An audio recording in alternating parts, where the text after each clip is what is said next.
पढ़ना, डोंगरगढ़ के लोगों, जितने लोग आंदोलन में थे उनके ऊपर हमला किया गया कि तुम पानी अपवित्र कर दिए।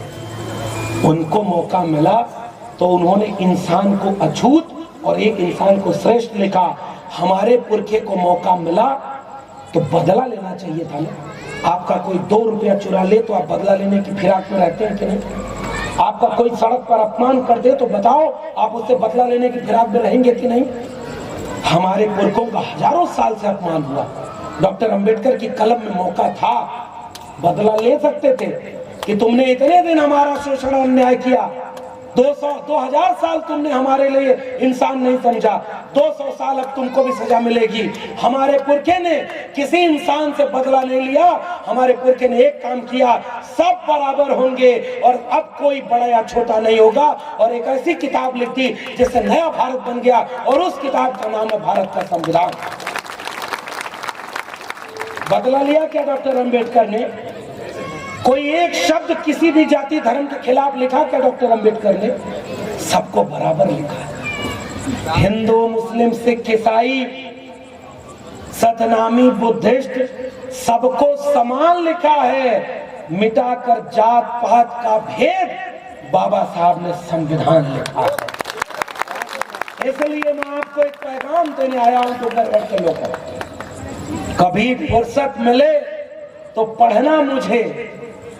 ये कौन कह रहा है आपसे कि कभी फुर्सत मिले तो पढ़ना मुझे? मैं तुम्हारी बेमिसाल मुश्किलों का समाधान हूं। मैं भारत का संविधान। उसके बच्चे DU, JNU जामिया पढ़ने जा रहे हैं, और जो ताकतवर है उसके बच्चे कोलंबिया यूनिवर्सिटी में जा रहे हैं, अशोका गलगोटिया में जा रहे हैं, हार्वर्ड, कैम्ब्रिज में जा रहे हैं, और हमारे आपके बच्चे कहां जा रहे हैं? अब मैं ज्यादा बोलूंगा नहीं, आचार संहिता लगी हुई है। अब इशारे में समझ जाइए कौन से रंग का झंडा लेकर कहां घूम रहे हैं आपके और हमारे घर के बच्चे। इशारे में समझ जाइए। और उन लोगों के साथ खड़े हो गए हैं जो उनका स्कूल जब लूट रहा था तो वो लोग कभी नजर नहीं आए, जो धर्म के नाम पर हमारे और आपके घर के बच्चों को ले गए। जब शिक्षा बिक रही थी तो वो लोग कभी नजर नहीं आए, रोजगार खत्म हो रहा था तो वो लोग कभी नजर नहीं आए। और बच्चा जब शिक्षित नहीं होगा तो रोजगार नहीं मिलेगा, पढ़े लिखे को नहीं मिल रहा है तो शिक्षा खत्म, तो आरक्षण खत्म, और रोजगार खत्म सरकारी, तो सरकारी नौकरी का आरक्षण खत्म। बताओ संविधान खत्म हो गया कि नहीं? आधा।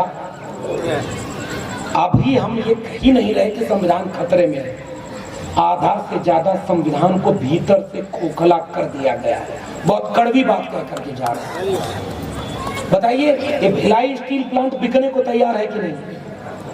रेलवे बिक गया कि नहीं? अब बताओ बहुजन समाज के 90% का मेरा समाज के लोगों, रेलवे में सबसे ज्यादा नौकरी किस परिवार को मिली थी? हमारे और आपके घर के परिवार को रेलवे की नौकरी मिली तो बच्चों को अच्छी शिक्षा मिली, अगली पीढ़ी पढ़कर के तैयार हो। पूरे रेल नीचे हाथों में बेच दिया गया, सरकारी शिक्षा बेच दी गई, सरकारी नौकरी खत्म हो गई। आरक्षण कहां लोगे? आधा ऐसे खत्म, आरक्षण खत्म। और उसके बाद नौकरी नहीं, संविधान ने हक दिया, एक व्यक्ति एक वोट का अधिकार दिया। पहले वोट किसका अधिकार था? जो ताकतवर था, जाति में श्रेष्ठ था, धर्म में श्रेष्ठ था, अमीर था, शहर में रहता था। जैसे आज अगर आज वही व्यवस्था होती, अंबानी और अडानी की एक वोट की कीमत 1 लाख लोगों के बराबर होती, और हमारे जैसे लोगों को तो वोट का अधिकार ही नहीं होता। जो थोड़े से ताकतवर होते वो 1 लाख लोगों की वोट की कीमत एक अंबानी और अडानी के बराबर होती। तो आप भी दुआ करते कि एक आध अंबानी अडानी डोंगरगढ़ में भी क्यों नहीं पैदा होगा, कि भिलाई स्टील प्लांट बिकता तो यही होता कि नहीं होता? एक व्यक्ति के एक वोट की कीमत बराबर करने वाली किताब का नाम है भारत का संविधान। व्यक्ति का सबसे बड़ा ताकतवर चीज आज की तारीख में क्या है? वोट। वोट के अधिकार से बड़ी ताकत आपके पास कोई है? ये वोटवा देने का अधिकार न होता ना तो 5 साल में जो लोग आते हैं वो आपको कभी नहीं पूछते। याद रखना, क्योंकि आपके घर जब बारिश में पानी टपकराता कोई देखने नहीं आता, आपके घर में खाना नहीं होता कोई देखने नहीं आता, अगर ये 5 साल बाद आपको वोट देने का अधिकार भी नहीं रहेगा तो आपको कोई पूछने वाला नहीं होगा। संविधान यहां से खतरे में, वो आधा तो वैसे ही खत्म, बटन दबाओ कहीं का, वो जा रहा है। गारंटी है क्या? आजकल गारंटी बहुत चल रहा है। बताओ आपकी गारंटी है क्या कि जहां बटन दबा रहे हो वहीं जा रहा है वोट? मैं आपसे पूछ रहा हूं, मुझे तो कुछ कहना है भरोसा? गारंटी है? अब जिसकी गारंटी नहीं उस पर आपको लेकिन अब तो समय है नहीं भाई, अब तो उसी के नाम पर होगा।